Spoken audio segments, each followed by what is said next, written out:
Ce tableau s'appelle Two Human Beings, The Lonely Ones par Edvard Munch. Il illustre le chagrin du peintre, comme il a perdu sa sœur et sa mère quand il était très jeune. Au lieu de peindre la joie et l'amour dans le monde, ces tableaux représentent la solitude, le désespoir, l'angoisse et la mort. Dans cette peinture, on peut voir la solitude de la jeune femme et du jeune homme. Je me demande ce qui est leur relation, car il semble qu'ils sont peut-être amoureux ou mariés. Les deux regardent à distance, assez près pour pouvoir se tenir la main, mais ils ne se touchent pas. Le jaune pâle, le bleu et le blanc montrent la tristesse qu'ils éprouvent pendant qu'ils regardent l'eau, peut-être en train d'envisager un futur ensemble. This painting is called Two Human Beings, The Lonely Ones, by Edvard Munch. It reflects the painter's inner turmoil, as Edvard Munch lost both his sister and mother at a very young age. Instead of painting the happiness and love in the world, his paintings represent loneliness, despair, anxiety, sickness, death, etc. In the painting, we can see the loneliness of the young woman and the man. I wonder what their relationship is, as it seems that they are either married or dating. They are both staring into the distance, close enough to hold hands, but not touching. The shades of pale yellow, blue, and white illustrate the feeling of melancholy as they look out across the ocean, perhaps imagining a better future away from the world that they know, a future together.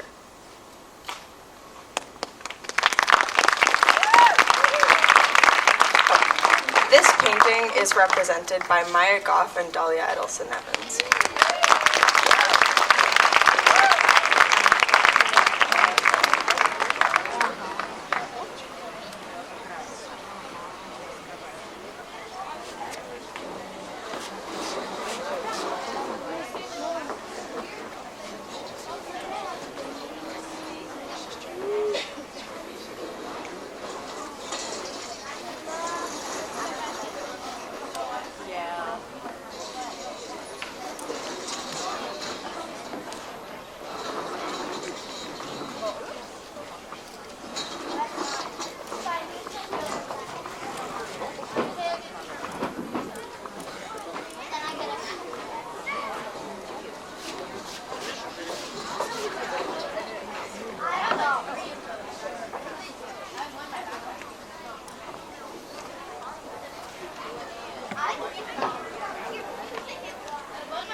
Girls Putting Flowers in Their Hair est un tableau de Pierre-Auguste Renoir. Il était peint de 1893 à 1894 et un tableau impressionniste. Il était peint dans les dernières années. Pierre-Auguste Renoir est un peintre français né en 1841 et mort en 1919. Il a célébré la beauté et la sensualité féminine. En raison de son arthrite, il devait s'attacher un pinceau à la main pour peindre. Il peint jusqu'à la fin de sa vie. Il a eu sa première expérience artistique en 1845 à l'âge de 4 ans. Et à 13 ans déjà, il avait commencé à pratiquer sérieusement son art. Cette peinture représente deux filles qui mettent des fleurs dans leur chapeau. Les filles sont joyeuses et insouciantes. Les couleurs sont claires et évoquent la joie. On peut imaginer qu'ils préparent pour une sortie ou qu'ils ont trouvé des fleurs pendant une promenade et ont décidé de les mettre sur leur chapeau. Dans cette histoire, on peut imaginer que la fille en rouge est la grande sœur et qu'elle garde sa sœur pour un moment. Ou peut-être qu'ils sont des amis ou quelque chose d'autre. On se demande s'ils ont d'autres choses à faire et elles s'échappent de leurs responsabilités ou si elles ont trouvé un petit moment de répit pour être ensemble. Girls Putting Flowers in Their Hair is a painting by Pierre-Auguste Renoir. It was painted from 1893 to 1894 and is an impressionist painting. It was painted in the later years. Pierre-Auguste Renoir was a French painter born in 1841 and died in 1919. He celebrated beauty and feminine sensuality. Due to his arthritis, he had to tie a brush to his hand. He painted right up to the end of his life. He had his first experience with art in 1845 at 4 years old. Yet at 13, he had already started to seriously practice his art. This painting shows two girls putting flowers in their hats. The girls look happy and carefree. The colors are light and evoke joy. We can imagine that they're getting ready for an outing, or that they've found some flowers on a walk and decide to put them on their hats. In this story, we can imagine that the girl in red is her sister, and that she's babysitting her sister for a while. Or maybe they're friends, or something else. We wonder if they have other things to do and are escaping from their responsibilities, or if they've found a little time to be together. Pour interpréter cette pièce, on a Margot Mentor et Claire McFarlane.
Cette pièce s'appelle The Card Players par Paul Cézanne, un peintre français mort en 1906 qui a peint cette pièce en 1894.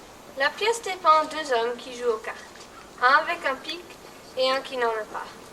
La scène montre l'émotion de la dépression et la solitude parfaitement.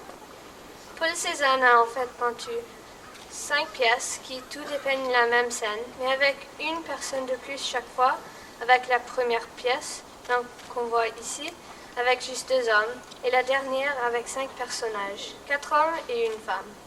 Les peintures sont aussi différentes en couleur et en grandeur. En 2011, The Card Players a été vendu à la famille royale du Qatar pour 250 millions de dollars. This piece is called The Card Players by Paul Cézanne, a French painter who died in 1906, who painted this piece in 1894. The piece depicts 2 men playing cards, one with a pipe and one without. The scene shows perfectly the emotions of depression and solitude. Paul Cézanne painted 5 paintings by the same name, all depicting the same scene but with increasing amounts of people and differences in color and size. The Card Players was sold in 2011 to the royal family of Qatar for $250 million. Pour interpréter ce tableau, nous avons Jude Robbins et Olivia Headland.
3.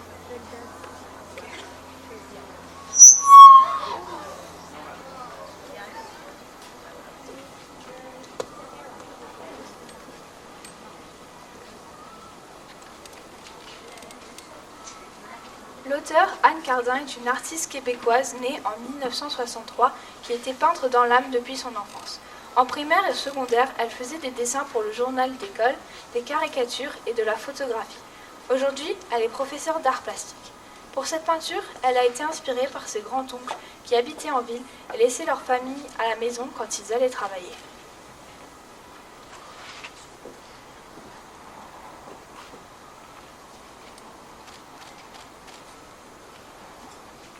Ce tableau représente pour l'artiste 3 hommes dans les années 1950-1960, les pieds dans la boue devant leur lieu de travail. Par contre, nous les observateurs pouvons imaginer un nombre infini d'histoires derrière cette peinture. Des aventuriers, des amis, une histoire apocalyptique et plein d'autres. Pourquoi sont-ils les seuls aux alentours? Fuit-il quelque chose? Est-ce opposé? On les fuit. Une histoire aux multiples questions. On vous laisse imaginer. The painter Anne Cardin, born in Quebec in 1963, was always very artistic. In elementary and middle school, she made drawings for the school newspaper, drew caricatures, and did photography. Today, she is a visual arts teacher. For this painting, she was inspired by her great-uncles who lived in the city and left their families at home when they went to work. To her, this painting represents 3 men in the 1950s and 1960s, their feet in the mud in front of their workplace. On the other hand, we the observers can imagine an infinite number of stories behind this painting. Adventurers, friends, an apocalypse, and many others. Or are they the only one around? Are they running away from something? Is someone running away from them? This could be a frame for any movie or story you can imagine. Pour interpréter ce tableau, on a Lou Dobé, Owen Vasquez et King Bazinga.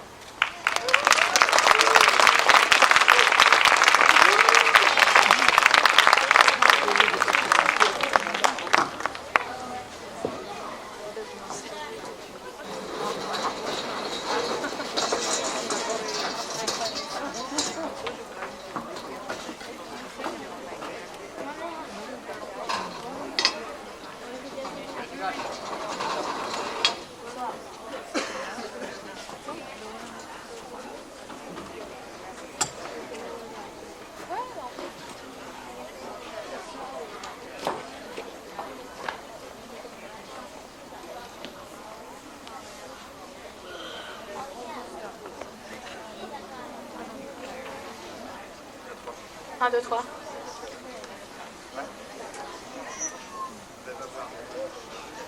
Le cœur est sur le bureau.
Ce tableau s'appelle De Frida par Frida Kahlo.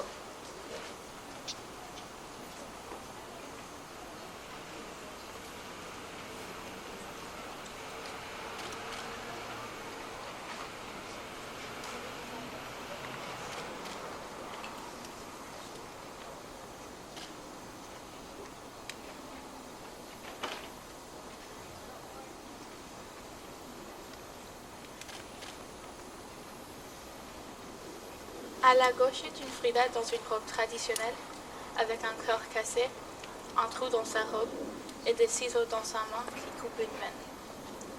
L'autre Frida a des habits plus modernes, et aussi un cœur.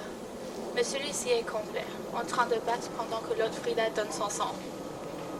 L'arrière-plan est en gris, comme une tempête, peut-être en train de rencontrer des troubles intérieurs, car ce tableau a été peint au même moment qu'elle a déversé.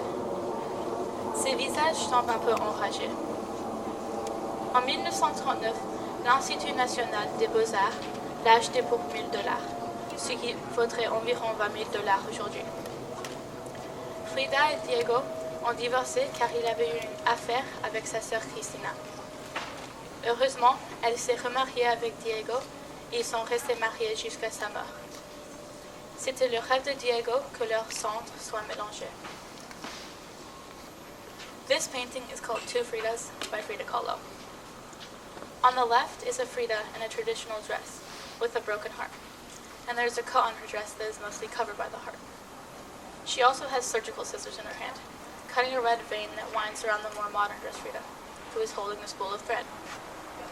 The modern dress Frida also has a heart, but this one is whole, still beating as the broken-hearted Frida gives the other one her blood. The background is a stormy gray sky, perhaps reflecting her inner turmoil, as this was painted around the same time that she divorced her husband. Their faces seem cross, or even mad. In 1939, the National Institute of Fine Arts in Mexico City bought it for approximately $1,000, which would translate to around $20,000 today. Frida divorced Diego, her husband, around this time because he had an affair with her sister Cristina. Fortunately, she remarried Diego, and they stayed married until her death. It was Diego's wish that their ashes be commingled. Representing this painting, we have Mathilde Bien-Aimé-Kiefer and Dahlia Edelson Evans.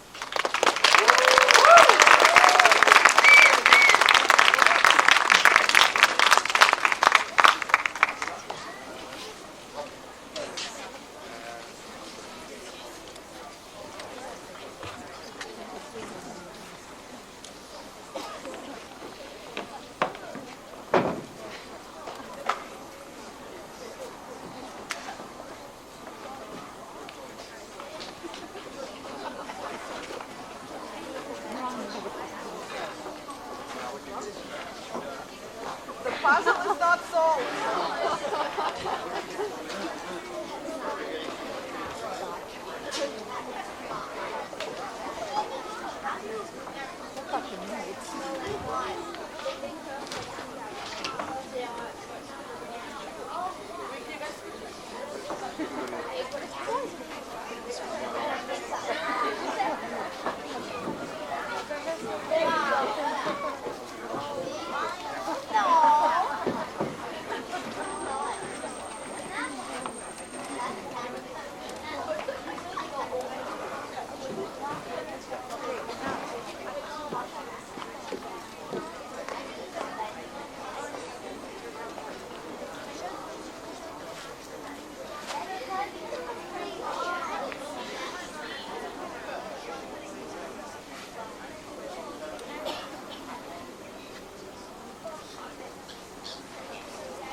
Un, deux, trois. Ok.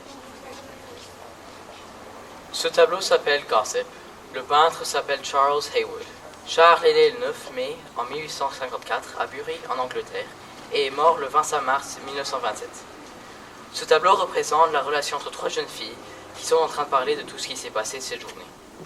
Les trois sourient un peu et se penchent vers le milieu pour mieux écouter ce que dit la fille anglaise. L'œuvre est peinte en utilisant de la peinture d'huile sur toile, et elle mesure 51,4 cm en hauteur et 81,3 cm en largeur. La peinture est estimée valoir environ $20 000. L'utilisation de la lumière et de l'ombre évoque un sentiment de secret et tire le spectateur dans le monde de ces trois femmes qui parlent. Le placement des mains des filles est aussi très important, car c'est le point focal du tableau. Elles forment un triangle. This painting is called Gossip. The painter's name is Charles Haywood. Charles was born on May 9, 1854, in Bury, England, and died on March 25, 1927. This painting depicts the relationship between three young girls talking about everything that happened that day. The three of them are smiling a little and leaning towards the middle to hear what the girl in gray is saying. It is painted using oil paint on canvas, and it measures 20 inches in height and 32 inches in width. The painting is estimated to be worth about $20,000. The use of light and a shadow evokes a sense of secrets and draws the viewer into the world of these women talking. The placement of the girl's hands is also very important because it's the focal point of the painting. They form a triangle. Pour représenter ce tableau, on a Elissa Achour, Geneviève Bled et Mila Castaneda Parcero.